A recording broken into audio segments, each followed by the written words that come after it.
إن الحمد لله والصلاة والسلام على رسول الله أما بعد قال الله تبارك وتعالى في كلامه المبارك بعد أعوذ بالله من الشيطان الرجيم بسم الله الرحمن الرحيم ولا تسبوا الذين يدعون من دون الله فيسبوا الله عدوا بغير علم صدق الله العظيم.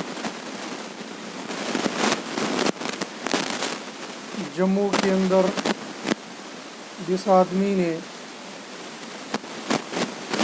ایک یا دو نہیں بلکہ دنیا میں بسنے والے ہر مسلمان کے عقیدے پر حملہ کر کے حضرت نبی کریم صلی اللہ علیہ وسلم کی شان اقدس میں گستاخانہ الفاظ کہے، اس پر مسلمانوں کو تکلیف ہونا یہ صرف جذبات کی بات نہیں بلکہ یہ عقیدے کی بات ہے. دنیا میں جتنے مذاہب ہیں ہر مذہب کے ماننے والوں کا اپنا اپنا ایک عقیدہ ہے اور اس عقیدے کے کچھ تقاضے ہوتے ہیں. اسلامی عقیدے کے مطابق حضرت نبی کریم صلی اللہ علیہ وسلم کی ذات کے ساتھ، آپ کی بات کے ساتھ، آپ پر اترنے والی شریعت، ان تمام باتوں پر، ان تمام چیزوں پر عمل کر لینا اور محبت کر لینا یہ ایمان ہے، یہ ہمارا عقیدہ ہے.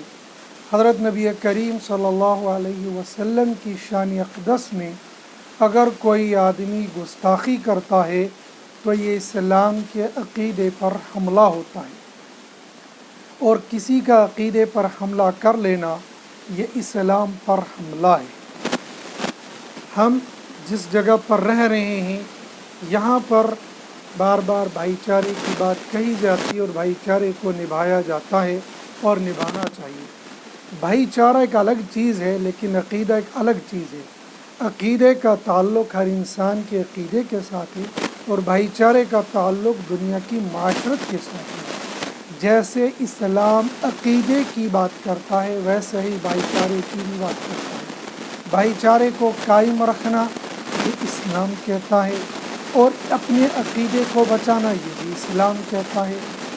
لہٰذا اگر کوئی آدمی اسلام پر، قرآن پر، نبی کی ذات پر، شریعت پر کوئی حملہ کرتا ہے تو پھر ان تمام باتوں کو پس پشت ڈال دیا جاتا ہے. ہمارے یہاں پہلے ایمان ہے، پہلے اسلام ہے، پہلے قرآن ہے، پہلے دین ہے، اس کے بعد دنیا ہے.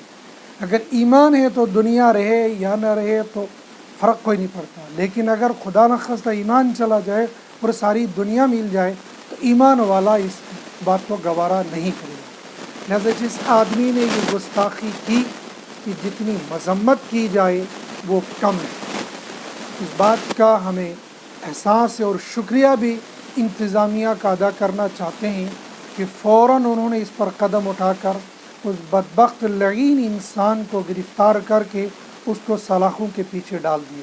لیکن یہاں پر مجھے کچھ باتیں انتظامیہ سے عرض کرنی، کچھ اپنے ایمان والے بھائیوں سے. انتظامیہ سے یہ گزارش ہے، ایسے لوگ جو سچ میں جو ٹیررسٹ ہیں، سچ میں جو دہشت گرد ہیں، سچ میں جن لوگوں نے دنیا کے اندر فساد برپا کیا وہ یہ لوگ ہیں جو مذہب کے ساتھ چھیڑخانی کر کے پھر دنیا کا ماحول خراب کرنا چاہتے ہیں. مذہب کے ساتھ چھیڑخانی کی جائے پھر یہ کہا جائے گا امن برقرار رہے گا، یہ ہو ہی نہیں سکتا ہے. دنیا کے اندر تو ہے ہی ہر انسان کے عقیدہ ہے، عقیدے کے ساتھ کوئی چھیڑخانی کرے گا پھر کہے گا امن باقی رہے گا.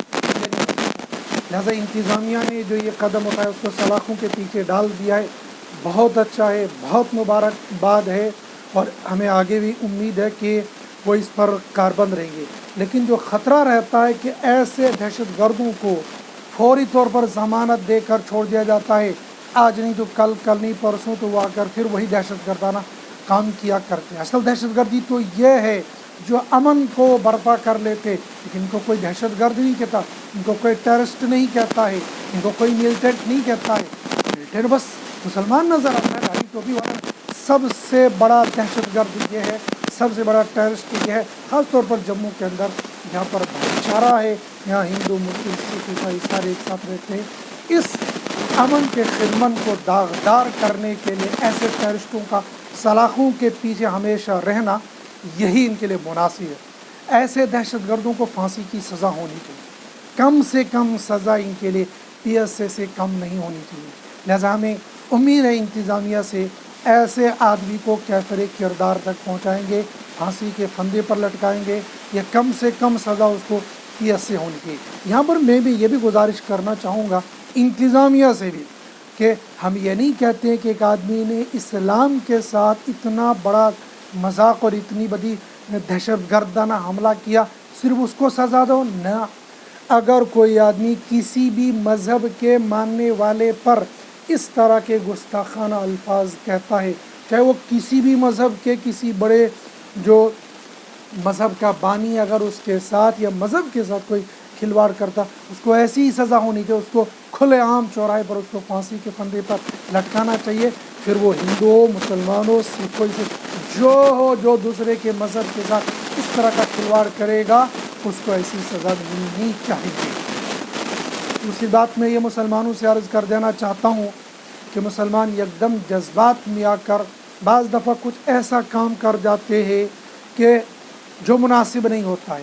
یقینی طور پر میں نے عرض کیا کہ یہ جذبات نہیں، یہ تو ہمارا عقیدے کا مسئلہ ہے، لیکن صرف یکدم سن کر جذبات میں آ جانا اور چند نعرے لگا دینا یہی نہیں ہوتا ہے۔ گستاخانہ جن نے نبی کی شان میں گستاخیاں کی ہیں، ماضی بھی اس طرح کی مثالیں موجود رہی ہیں۔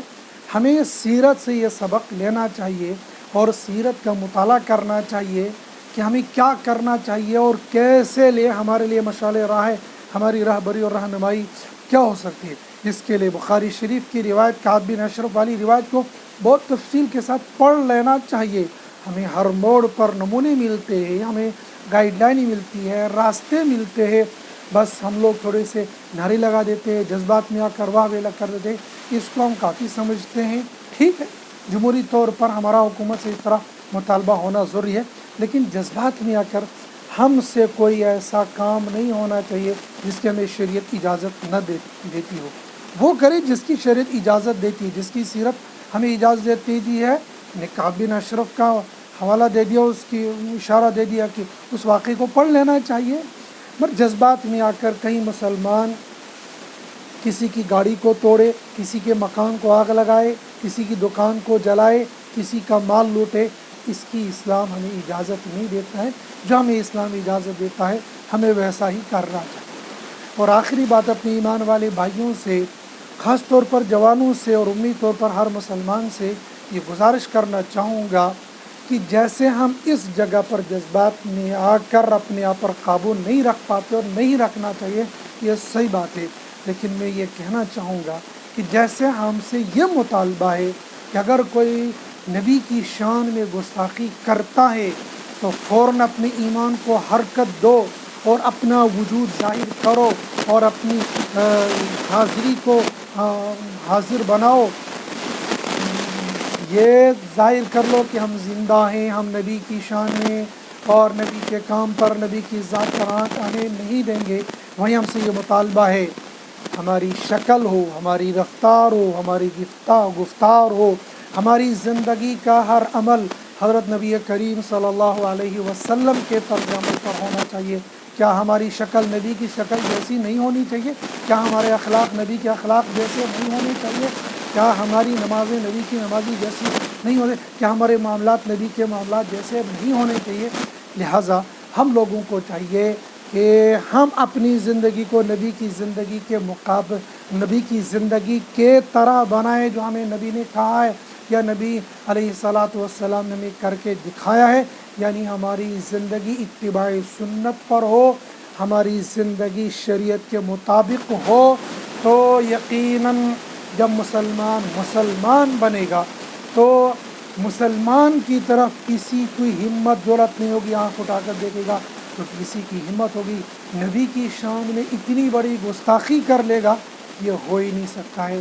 لہٰذا ہمیں امید ہے، میں خاص طور پر امید کرتا ہوں کہ گستاخ رسول کو کیفر کردار تک انتظام پہنچائے گی، جیسے اس کو اریسٹ کیا، اس کو جیل میں ڈال دیا، جس سزا کا وہ مستحق ہے اس کو وہ سزا ملنی چاہیے۔ پھر میں انتظامیہ سے گزارش کروں گا جو بھی آدمی جس بھی مذہب کا، کسی بھی مذہب کے شان میں گستاخی کرے گا اس کو پھانسی کی سزا کا کم سے کم جموں کشمیر کی حکومت یہ قانون بنا لے کہ ایسے آدمی کو کھلے عام پھانسی پر لٹکایا جانا چاہیے، ورنہ کم سے کم ان کو سلاخوں کے پیچھے سڑنے دیا جائے تاکہ یہاں کا امن اور بھائی چارہ برباد نہ ہو۔ اور مسلمانوں سے گزارش ہے اپنی آپ کو، اپنی زندگی کو حضرت نبی کریم صلی اللہ علیہ وسلم کی زندگی کے مطابق اتباع سنت پر ڈالے، انشاءاللہ یہ دین پھلے گا پھولے گا، نبی کی ذات، نبی کا دین پھلے گا اور پھلے گا، اور صبح قیامت تک دین باقی رہے گا۔ دین کو مٹانے کی سازش کرنے والے مٹ جائیں گے لیکن دین نہیں مٹے گا، دین زندہ ہے۔